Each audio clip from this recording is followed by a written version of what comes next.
AC AC through pure capacitive load. So here I have a capacitive load of 0.2 millifarad.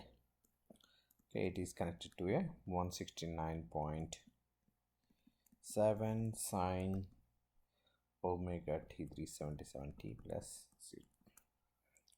Okay, as I mentioned, this is a time domain circuit. We need to convert this into frequency domain. So this one look like V max sine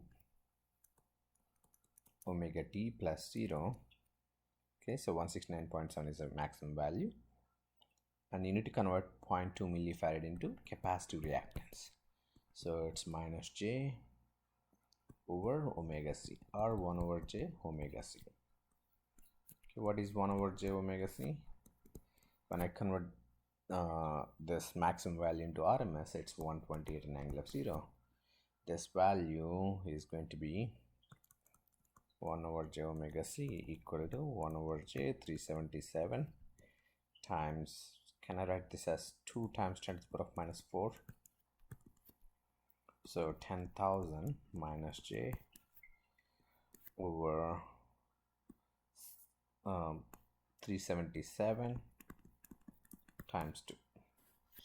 I have this as 13.26 at an angle of, or minus j, okay, equal to minus j 13.26 ohm. Now when I convert this into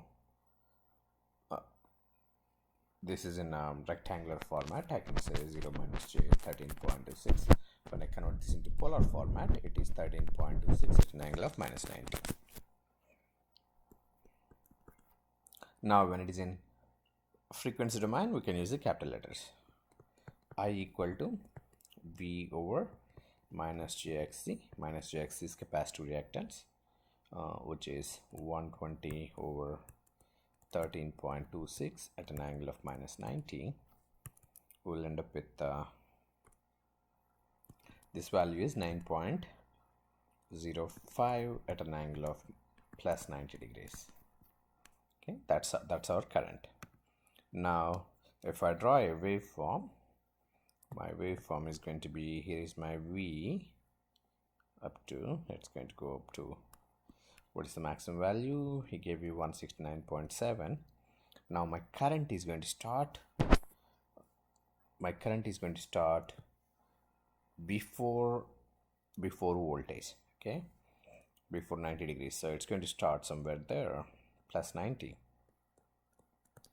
Okay, so my current waveform is going to be look like this. So which one is going first? Current is going first, because we know that capacitor oppose rate of change of voltage. So when it sees change in voltage, it will act. Capacitor is going to come into the picture. It will oppose it. It doesn't do anything with the current. So current is going to go first than voltage. At the same time, if I represent this in vector diagram, that's the real axis, imaginary axis. Okay, my voltage is right here. Here is my V, and I is right there. Let me use blue color for I. That's my current I. So you can say, we always take voltage as a reference. So current I leads V by 90 degrees. You can say the same thing, V lags I by 90 degrees. But as I mentioned, we always take voltage as a reference, so this is appropriate one. Okay, so this is about pure capacitor. We are talking about pure capacitor, but in real world, there is always some resistance involved in a pure capacitor too. Capacitive reactance is a time dependent quantity. I mean, not capacitive reactance. Capacitor is a time dependent quantity. Capacitive reactance is in ohms. It is independent of time. Once you converted that into ohms, it is independent of time. Once it is in either farad in capacitor or Henry in inductor, those two are the time dependent quantities. Okay, now I'm going to compare capacitor and inductor. Okay, so this is always, let me put the L here, see there. So this is inductor, that's a capacitor. We call this as, in frequency domain, inductive reactance. This is capacitive reactance. Okay. Here, always positive. It's always plus JXL. This is always minus JXC, capacitive reactance. Okay. JXL equal to J omega L. Minus JXC equal to 1 over J omega C. Okay. Here, this is always current lags. So lags is very important. Current lags voltage.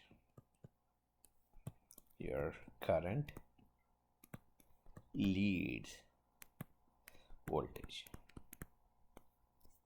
Okay. So those are the comparisons between the inductive reactance and capacitive reactance. Thank you.